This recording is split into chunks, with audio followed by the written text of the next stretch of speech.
little bit about Andre. He's an organizational psychologist and the author of the award-winning book, Wrong Fit, Right Fit, Why How We Work Matters More Than Ever. Definitely a great read. Check it out, Wrong Fit, Right Fit. He has spent nearly 20 years as the Chief Learning Officer or Chief Talent Officer of a ton of awesome companies like Mars, Nike, Google, and Target. He's now acting as the culture strategist in residence at Joyful and head of product innovation at Leader. And Andre continues to counsel C-suite leaders and founders on diverse topics such as executive development and succession planning, high performance teams, employee engagement, culture building, and the future of work. When Andre isn't working to pay for his kids' college education, he can be found with his wife in 2 English labs on the sunny beaches of San Clemente, California. Help me in welcoming Andre to the stage. Hey, everybody. Thanks, Zach. Hi, Nick, wherever you are. And just big thanks to CultureCon and Gatherly to just creating a space where we can come together and do a little bit of learning. So I just want to say I'm super appreciative of the opportunity because I get to talk about a topic that is near and dear to my heart. And I'm going to wait for the slides to come up. Today, I want to talk to you all about this concept of collective confidence. And this is a topic that's been really important to me over the course of my career. As Zach said, I've had the humbling pleasure to be a part of a lot of brands and companies you probably know pretty well. And over the course of that time, what's really been my pursuit, or what we like to talk about is our cause. My cause has been, how can we make work less work? Because right now, I think for all of us, the state of work feels different. Not just because of AI and technology and all those things, but it just feels harder than it probably had in the past and should feel as we move forward. So before I get into content, I want to do a little bit of a poll. And so I'm kind of a Mentimeter fan. So if you ever used this technology before, this QR code, if you can pick up your phone and click the QR code, what you should see come up is a visual of this code back to you. And in just a second, what I'm going to do is I want to flip forward to the next slide once you're caught up with me on the QR code, and take a little survey on what do you find most difficult about work right now. It looks like you all have found your way. So here is the survey, and the question is really, what's your biggest struggle with work right now? Is it change fatigue, disengaged team members, high stress and burnout, ineffective leadership, loneliness, isolation? Go ahead and vote for 2 if you can. And if you didn't get a chance to get the QR code, I'll pop it up here on the screen for you.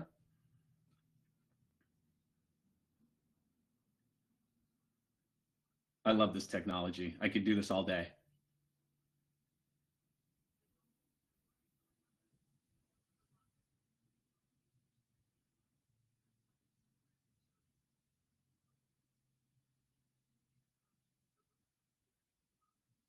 All right, everybody, I appreciate that. I think what we're really seeing is that in the world of work, all of these things are impacting us, right? That you look at the spread of all the different challenges that we're dealing with on a daily basis, and a lot of these are rooted in one very fundamental truth, is that uncertainty dominates today's executive landscape and is reshaping every decision and strategy that we have.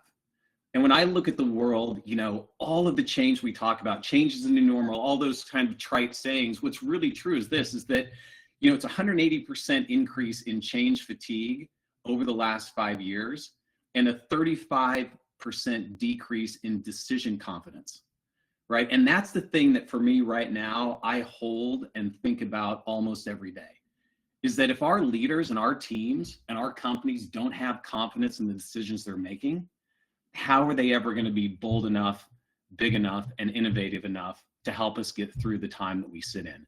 Because the time that we sit in is real. And I don't mean to be Debbie Downer or a black cloud, but when I look at the state of work, $9.1 trillion of lost productivity due to disengagement. 75% of workers suffer from the Sunday scaries. This one really got me. 20% of employees think about quitting their job every single day. And 82% of us aren't prepared for the future of work. And so when we think about this idea of we're facing an unprecedented uncertainty, work feels really hard. The one truth that is all a part of our lives is that we could use a little bit more confidence, not just in ourselves, but in the teams that we're a part of. And that's really the topic for today.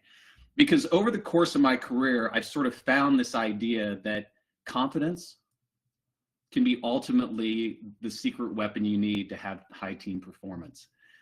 And this started a long time ago. I'm going to date myself here.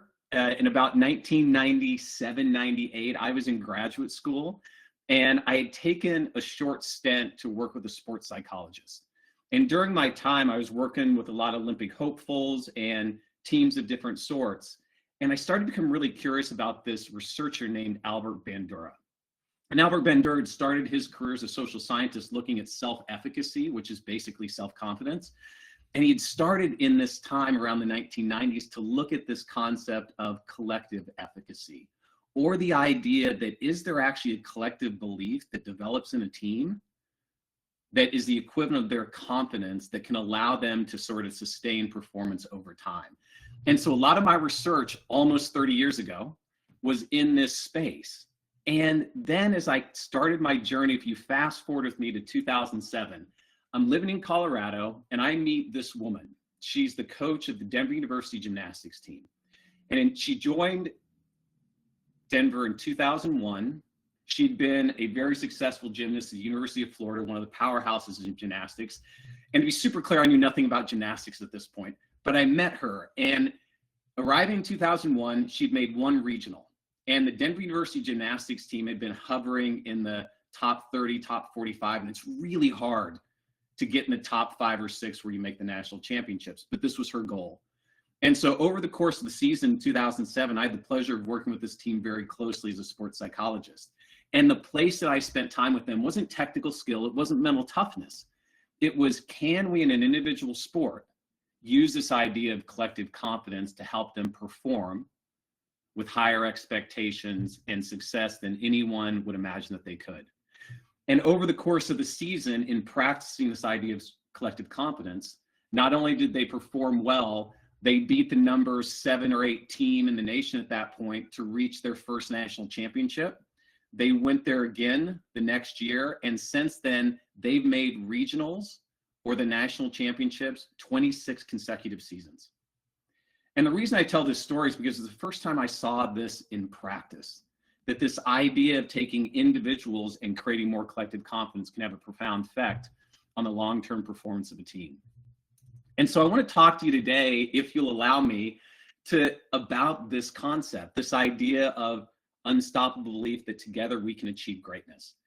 And sort of working off of Bandura's early work, my own research and what's been happening in the field, sort of narrowed this down to sort of a few general ideas. And just last month, I completed a survey with about 400 team members from teams across the USA, ranging from sport to business, and found some really fascinating findings around collective confidence. The first one is that it is indeed across culture and across venue, a powerful predictor of performance of the best teams.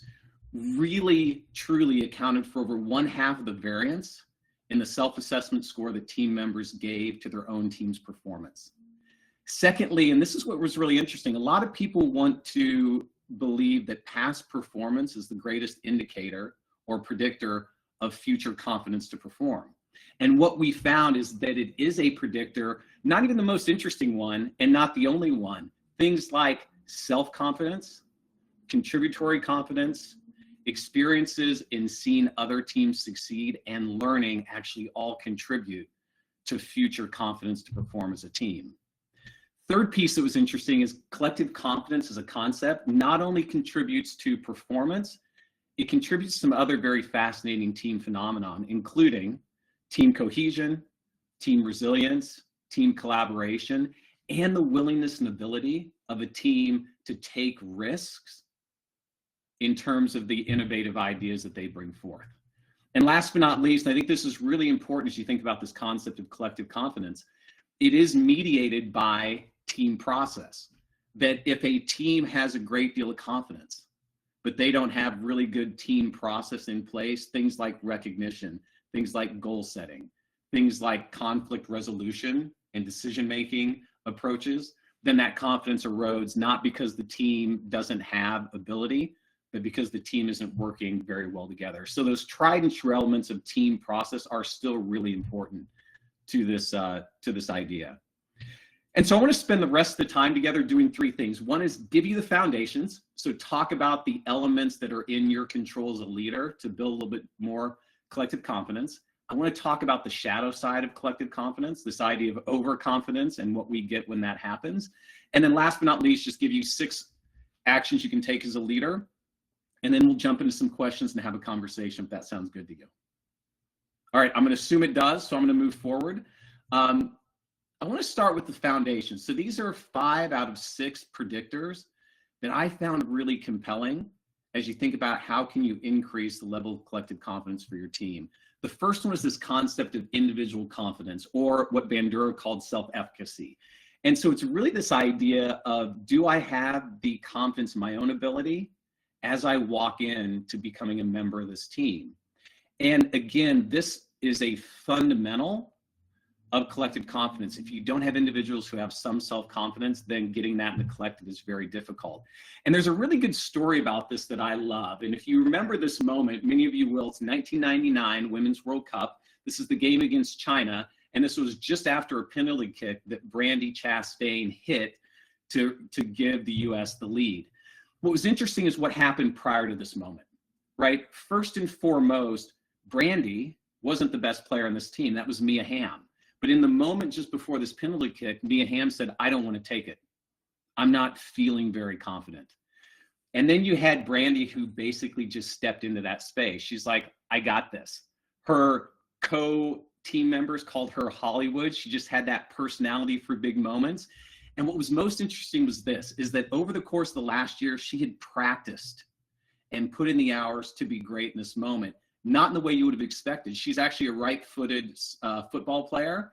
And over the course of that year, she had practiced diligently every single day, taking penalty kicks with her left foot. So when she stepped up to take the kick, the Chinese goaltender thought she was going to take the kick with her right foot. Turns out she didn't. She scores. They win the World Cup. And then you had this beautiful moment. I think the idea here that's really compelling to me is that there's 2 social phenomena that happen because of self-confidence. The first one is that if I'm around a self-confident person, I will bask in that reflected glory. That means that I will actually gain confidence from being in their proximity. The other is also true, is when we're surrounded by people that are lacking confidence, then I start to sort of get in a place where I will cut off reflected failure, which is called corfing in the psychology world. And what I'll do is I'll start to distance myself from that team. And so again, as a leader, you got to think about this concept of, am I walking into a room with intention? And do I have, and am I displaying the confidence in our strategy, in our team, in our company that my team needs to see in order to even have a chance to sort of succeed over time? The second story I want to share with you is going to come through this idea that came from the research I did way back in grad school on a new concept called contributory confidence. And what contributory confidence is this idea that I need to feel as a team member that the skill, knowledge, and experiences I bring is both unique and offers a significant contribution to this team. What's really interesting is often when we join a new team, we're unsure if our skills matter. Does someone else have them? And in the early moments of joining that team, if someone doesn't signal and show me that they see me, value my skills, and that I have the chance to use them in a unique and powerful way for the team, it'll start to erode my contributory confidence, which then has long-term impacts on the team. To kind of make this point, I want to share another story. This is the Q Creek mine disaster of 2002. Now, if anyone remembers this disaster in Pennsylvania, there was a number of miners trapped under a mine with a flood happening where the mine shaft was filling with water. Over 77 hours, these miners banded together to sort of survive a very, very tenuous experience, while above ground, they had hundreds of people trying to figure out a way to get them out of the mine. What I found really interesting in this is the way that they described their experience was this sort of all for one, one for all. That one of the things the leader of the miners down below was doing was everybody had a role to play. He made sure everybody knew that they were very important to other people's survival. So whether or not I was supposed to stand next to a warm piece of machinery and cuddle next to a couple people to stay warm in 55-degree weather, or I was the one that was rationing the food, or I was the one banging on the pipe to make sure people knew we were still alive, because everybody had a role and it was seen as valued, that really helped them have the confidence that they were going to survive. And so when you think about this idea, contributory competence is contextual, right? I can have all the skill in the world, but if those skills aren't unique and they aren't valued, then I won't find my way to being a confident member of that team. The third area that is a foundation for collective confidence is this idea of early success. And what I love about this isn't just as simple as past performance, the kind of winning streaks we see in sports teams every time we watch a team do unprecedented things. What this is about is really this idea that a team, if they're going to have collective confidence, they need early success in analogous and low stakes environment. So I'm kind of throwing us all the way back to the 90s, right? Back when team building was big and trust falls and all the exercises. And there's actually some really good efficacy to that sort of work. Not for the reasons we think, which is that they're sort of teaching tools around how we can perform better, but simply because the more that a collective group of individuals can have low stakes success in analogous environments, the more likely they will sustain that success in high pressure situations.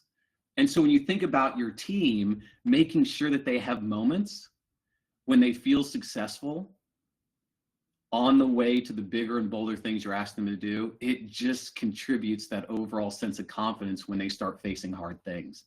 And the story I love about this one happened in 1957, and many of you probably know the story. It's Homer Hickman in a book called Rocket Boys. If you haven't read the book, I encourage you to. If you haven't seen the movie, I think it was Jake Gyllenhaal that played the part. But anyway, the story was 3 or 4 young men from West Virginia who managed to win a national science fair on building a rocket. And what was really interesting about what they did is they formed the Big Creek Missile Agency.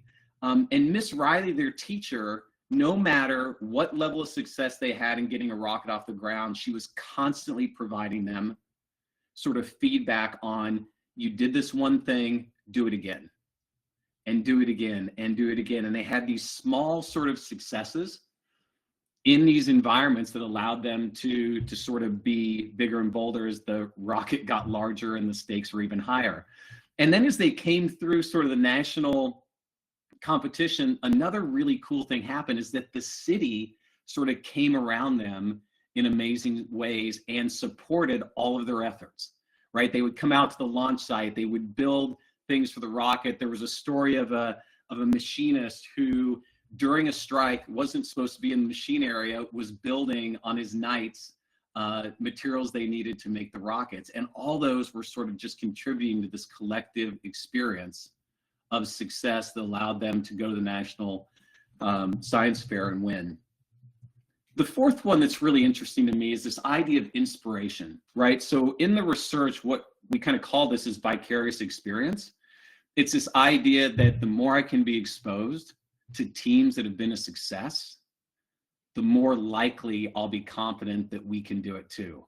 And what's really interesting about inspiration, right, is this idea that it's not just about being enamored by great teams. We're not fans, but what we're really doing is looking at what the team accomplished and how they accomplished it in order for us to sort of see, hey, they're human just like me. They're flawed just like me. They had to learn how to do these things just like me. And so the story here that I really love when you think about inspiration as a foundation to collective confidence is this idea of the 4-minute mile. So Roger Bannister back in 1954 broke what was expected to be an impossible mark by a human being, and he ran the 4-minute mile. And within a year after that happening, no one had done it before, 4 more runners followed him. And now there's over 2,000 male runners who have broken the 4-minute mile. And if you think about where we are right now, Faith Kipyegon is taking this on with Nike to show that a female can break that same barrier. Again, a barrier that's not been expected to be broken. And so she's working with Nike right now to set up an experience that will allow her to optimize her performance and break this milestone. And what's really interesting about this concept is that inspiration of other teams who have done really hard things, especially if they're in our same environment, they break down the psychological barrier that stands in our way of believing that we can do something super hard. And so in this sense, what happens is possibility fuels potential. And if you know anything about the science of inspiration, you know this, that it's not sort of something that comes out of thin air and strikes us. It's the idea that if we go out and get inspired, we actually transfer that energy into us, we take on that inspiration, and we have to put it somewhere. We have to put in new, better, different, or more meaningful solutions towards the goals we're trying to achieve. And so in a state when we're in unbelievable uncertainty, the best thing we can do for people is provide them the inspiration that humans can do hard things. Even better, show them teams just like us to show that we can do hard things. And the last area that I find really compelling when I think about this concept of collective confidence is training and development. I spent my entire life in executive development and culture, right? And in almost every situation minus one, the way that we train people was as individuals. We'd have managers go to manager training. We'd have individual team members go to technical training. And what we've really found in this science of collective confidence is that learning together is one of the most important things you can do. It will account for a great deal of our confidence. And I want to talk a little bit about why, right? When you think about individual learning development, it benefits the person, right? I get the skill, I get the knowledge, I get the know-how, but it doesn't necessarily transfer the team because the team doesn't know what I know. The team doesn't know that I know it, so they don't have to. And we all have limited RAM in our brains. And third, but most importantly, is we don't know how to access it quickly. So we end up eating up efficiency, trying to find out who knows what so we can solve the problem that's in front of us. And so a story that I love here about this idea of learning together versus learning as individuals is the story of the Carl Hayden robotics team from 2004. So if you can picture this, this is a West Phoenix school. They have no pedigree in robotics, no pedigree in science. 80% of the folks who go there are below the poverty line. And they, based on the teacher to your left, created a team that was going to take on college students from MIT in a robotics competition. And these individuals knew nothing about this. And over the course of about a year, they not only learned how to build a robot, they built a robot, which they named Stinky, that beat everybody, including the team at MIT. And the way they did it was really interesting, is they sort of took this belief that, you know what, we are going to build a collective brain.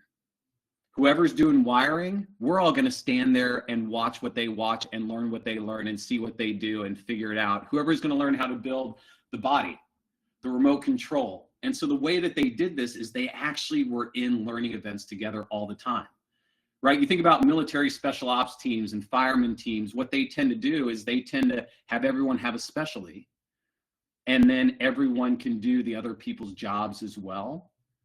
And the benefit isn't just that we have backup. The benefit is that we create a collective brain, right? So in a moment of high stress when something goes wrong, and if you ever read the story, you can see a million things did. They know exactly who to turn to. And not only do they turn to that person as the expert who needs to make the decision, but they can help.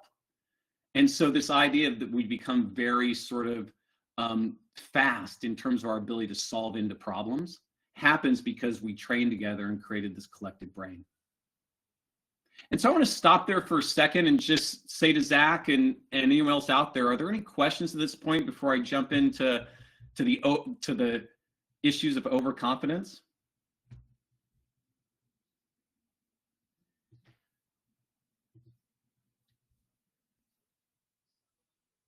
Anything on the chat? If not, I'll keep going. All right. So let me jump into this concept of overconfidence, right? So when you think about collective confidence, there is you know, this sense of, hey, it's not accidental. Can be crafted. It can be curated every day by leaders. It is fully in your control. And so before we move on to the shadow side of confidence, I want to kind of have you rate your own team. And so if you'll do me a favor, click that QR code again and pop on here and give me a thumbs up when you've done it. And then I want to move into the next set of questions. It says, hey, out of these 6 foundations, I'd love you just to rate your current team and let me know where you stand in terms of the level of confidence that you're seeing in them.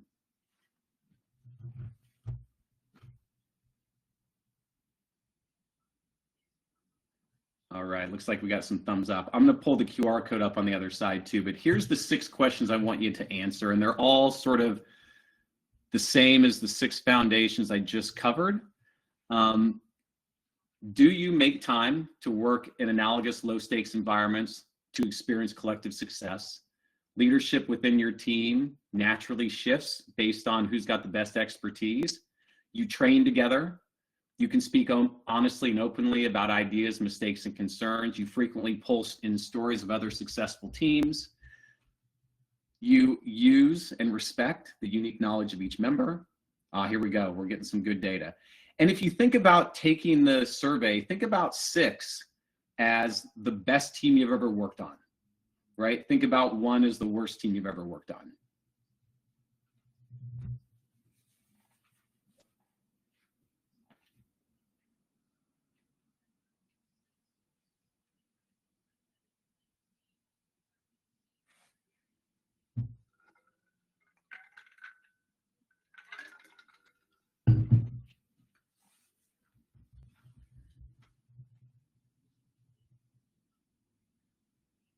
We have 17 out of 39. There's some more folks who want to jump in there real quick, take a run at them, and make sure you press submit at the end. Otherwise, it won't count your results.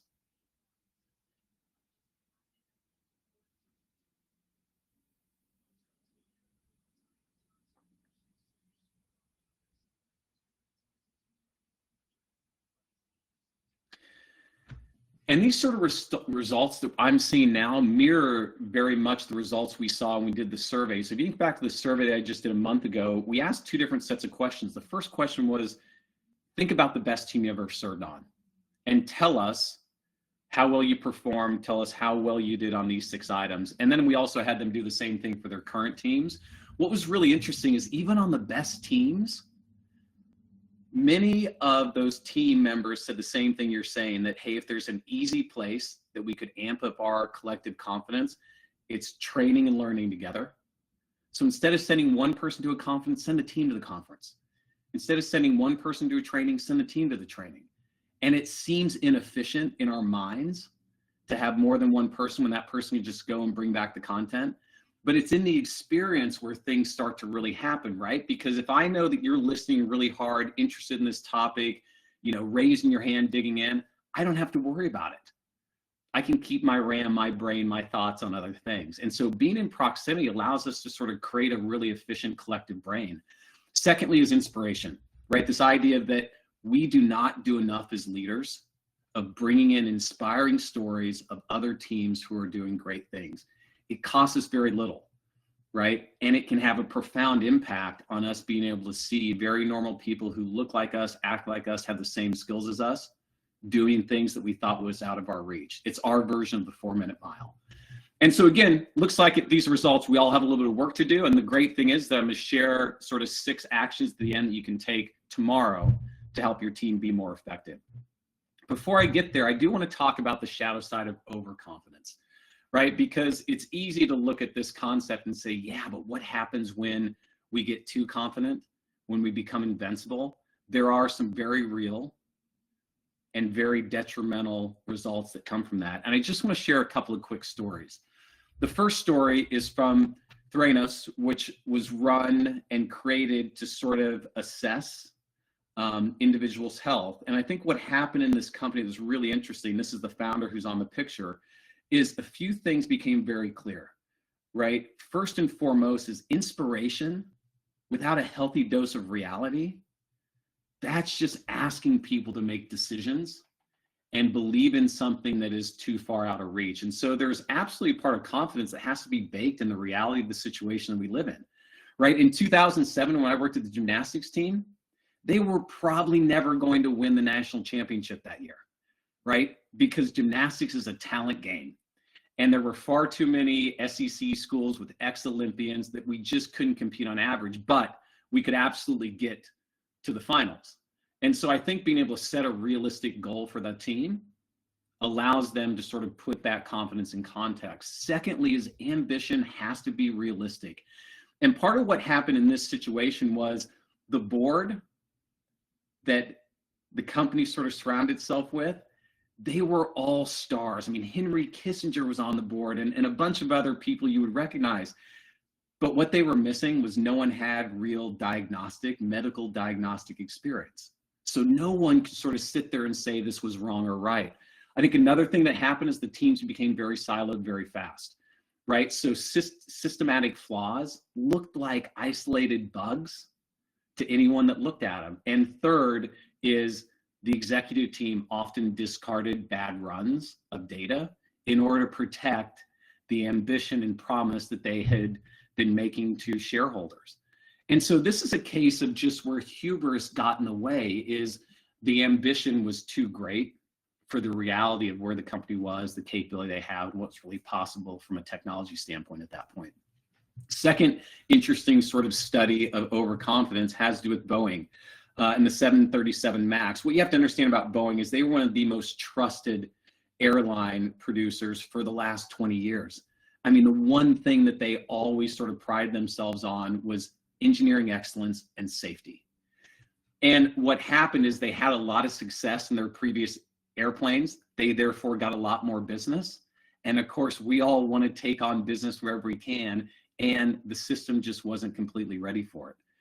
And so what happened here was a couple things. One is there's a big danger of institutional invincibility, right? Have a few wins under your belt, and it's easy to think that you're just always going to win. And so a lot of what happens is teams take their eye off the very secret sauce that got them there. They start sort of, in this case, really sort of priding themselves on speed, priding themselves on the number of planes that they could get to market, priding themselves in the technological advances they were going to making, and they stopped priding themselves on engineering excellence and safety. There were many times, if you go back and read this story, of employees sending emails to the extent they would basically say, hey, I wouldn't let my family fly in this plane. And yet they kept producing, kept selling, kept doing, and there were some really unfortunate outcomes of those choices. I think the most important thing for me here is that to stop this idea of having institutional invincibility get in your way, you have to re-recruit the team more and more and more as you have more and more success, right? People don't naturally stay grounded. We get caught in the glitz and the glamour of success, all of us. And the one thing the best teams do is they reground them. If you go back to the running example, the 4-minute mile, when the African team goes and trains, their most elite runners still haul ice.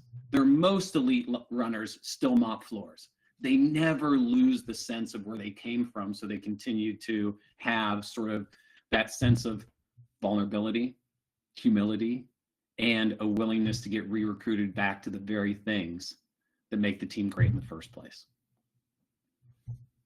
So with that in mind, I want to share just a few quick ideas of things you can do as a leader tomorrow to build more collective confidence in your team. The first one at the top is really work towards providing the team opportunities to succeed in low stakes environments. I mean, this is as simple as do complex problem solving tasks together, do a little bit of team building, go out and play, a round of mini golf. It doesn't really matter what it is. It does matter that especially when a team first comes together, have some mechanisms for them to experience collective success outside of the tasks that you're trying to get them to do. And I've always been a proponent of team building. I think they actually are really useful, but just not in the ways that they were designed to be. And so if you think about it, like when you first bring your team together, instead of just simply having conversations about who we are and how we like to work, create an environment a situation, a simulation, an activity where the team gets a chance to succeed, and do that as often as you can. One, it's fun, and two, there's some real benefit to long-term success over time. Secondly is reinforce the individual accomplishments and offer constructive feedback to your team members. One of the things that happens when we join a team is self-confidence sort of erodes pretty quickly, right? When you're surrounded by really talented individuals, you start to wonder if you're talented enough. It's imposter syndrome. And so one of the things as a team leader you need to do is you need to look for ways to make sure every team member is being given both feedback to develop and, more importantly, seen for the individual contributions and places where they're being excellent. Everyone is being excellent somewhere. Learn to catch people doing great things, and it'll really change the collective confidence the team has. The third piece is this idea around contributory confidence. All right, one of the things that we don't do very well in teams is we don't actually see the whole person, right? In most of the teams I've joined, most of the companies I work in, one of the things I see that happens, you become the very narrowed version of the role that you play, right? If I'm playing the role of a leadership development facilitator, that's all people see me as. And all of a sudden, all these other great skills I have as a graphic designer, as a psychologist, as a writer, they're no longer a part of my profile. And so how do you make sure that you see and know the full breadth of what the people on your team can do? How do you make sure that everybody has a unique skill that the team sees that they're best at? And how do you allow them to have roles where they can contribute in that way? The fourth one is really create these inspiration doses. You know, one thing I did on my team, every time we came together, every meeting, almost flawlessly throughout my career, is we did inspiration doses. So every time someone would be asked to come in and in the first 5 minutes of the meeting, share an inspiration dose of a team, a group, a collective, someone who's doing something great in the world, and just share with us about what you learned about and what you thought was really fascinating about their approach. That is 5 minutes of your day. And I got to tell you, there wasn't a time where it didn't spark a bigger conversation about our own performance.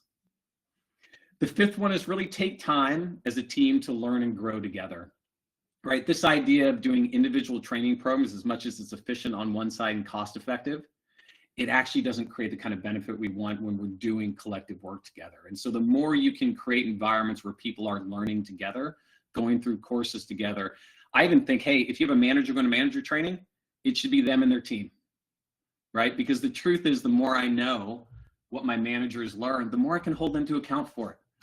The more I can bolster them when they need it, the more I can actually be a co-manager with them. And so just be thoughtful about the times and places where you can learn together. And last but not least is rotate leadership roles, right? This idea of shared leadership contributes greatly in the highest performing teams, right? So in many teams like IDEO and Pixar, you have these co-leadership models or agencies. In special ops teams, they switch leadership depending on the situation that they're facing. And so just being thoughtful about how can you make sure everyone has a chance to lead, even in small ways. I mean, the best teams in the world, if you take the sports example, right, it's the reason that we put, you know, freshman players on a gymnastics team in when we're winning big, because you want them to have that experience of contributing and leading and being a part of the team. So when it's their turn to be in the starting five, to be in the starting rotation, to be in a leadership role, we've made them ready. So with that, that's sort of what I hope to talk to you about today in terms of collective confidence. The final thought is this, is that a confident team plays to win. They innovate rather than sticking to safe formulas. They lead into challenges instead of leaning away from them, and they regroup after failure. And so the idea of just those 6 simple things and 10% more confidence, and if we could do that in every team in the world, I got to tell you, probably half, if not 3/4 of that $9.1 trillion that we're seeing sitting dormant due to disengagement starts to disappear. We start to feel less lonely. We start to feel more connected. We start to believe that the world can be a little bit better, and we start doing the best work of our lives. And so I hope you enjoyed this. I hope you found it fascinating. It's a topic that I love and I could have talked about for 2 hours, but I wanted to at least give you an intro to what I'm thinking about, what I'm seeing, and what I hope could kind of help us all make work a little bit less work. So with that, I'll sort of put my last slide up, which is sort of helped be created by my daughter, who in second grade did her first speech, and at the end ended it with, "Are there any questions or compliments?" And every time I stand up on the stage, I like to put this up there because it just, puts us all in a positive place around sharing what we liked or sharing the questions that we have. So thanks, Zach. Thanks, Nick. Thanks, Gatherly, for letting me spend a little time today. Yeah, thanks again, Andre. Another awesome presentation. I don't know. I love all the stories you share, and it's so much easier to listen to a presentation when there's that awesome storytelling involved. And I'm sure like many people on the chat, it really resonated with me, and thinking back to past experiences, good, bad, sometimes ugly, that I've had with teams, and why that's happening and how to make it better. So thanks again for leading this month's webinar. You got it. I was happy to do it. And do we stay here for questions? Do we go somewhere else? Where do we point the team from here? Yeah, we'll stick around here for questions. If you have any questions, feel free to throw them in the chat. We'll have about 5 minutes here. And then Gatherly will take it away to kind of bring us into the different networking sessions. Just looking at the chat here, we have one question from Nick Lawson. Do you shift any of this for new young hires compared to more seasoned employees? Nick, I love the question, and 100% I would. I think the one thing we have to remember about the new generation of workers coming in, they're the most highly educated, they're the most diverse, and they have less experience than any generation before them in their lives. And so they're walking in a not very confident position. And we often make the mistake of assuming that they're just not engaged, that all the myths around that generation are coming true. And the truth is, they don't have a skill that they're bringing in that they feel is really unique. And without that, they start to feel like they can't contribute. And when they start to feel like they can't contribute, they naturally disengage. And then we see this lost generation coming in the workplace that is really hard. And so what I'd say to you is this, is I think we have to do a lot more work with younger employees or new employees to really understand who they are. Everybody has a gift, everyone has a superpower, everyone has something they're great at. And then we have to find a way for them to see that they can bring unique value very quickly. Because the longer they feel like they can't contribute, the more they actually get disengaged and disenchanted. So I think that's the biggest shift I would make for young workers, but I love the question. Yeah, that makes sense. Another one from earlier in the webinar from Erin. She said, can you say more about the secret science of inspo? Yeah, so I did a bunch of work on this a few years ago because I got really intrigued by it. There's one scientist from the University of Virginia that does a bunch of work in this space. But here's what I would tell you is that when you dig into that, it's really a cause and effect sort of relationship, much like the Pavlovian experience that we've seen popularized in social science. And the idea is just this, that when you study inspiration, and you study this idea of creativity, what you find is that the best in the world, right? Your master chefs, your master athletes, your actors, your dancers, your artists and furniture makers, all those individuals that are doing those more creative pursuits, they don't get better by sitting in classrooms and on e-learnings or webinars with people like me. What they do is a few things that are pretty spectacular. One is they get out in the world, right? And they look for things that can allow them to see from a different perspective. I think secondly is they do a lot of failing, experimenting, failing. Go see an artist. You have a friend who's an artist, go to their studio. You will find 97.7% of their paintings are terrible, right? And they paint over the canvases. And then the one is the one that they get right. And so I think that idea that they are willing to sort of use that inspirational energy repeatedly. I think the third thing they do is they look for that idea of vicarious experiences. Every great chef in the world has eaten at every great restaurant in the world. Every great furniture maker has obsessed about other people's furniture. And I think that idea of just looking for those inspiration doses is another thing that they do. But I'll share some more information. You can find me on LinkedIn. I got a couple articles I love that around the science of inspiration. That's a great segue. Beth had a question. Where might we find resources for building new teams?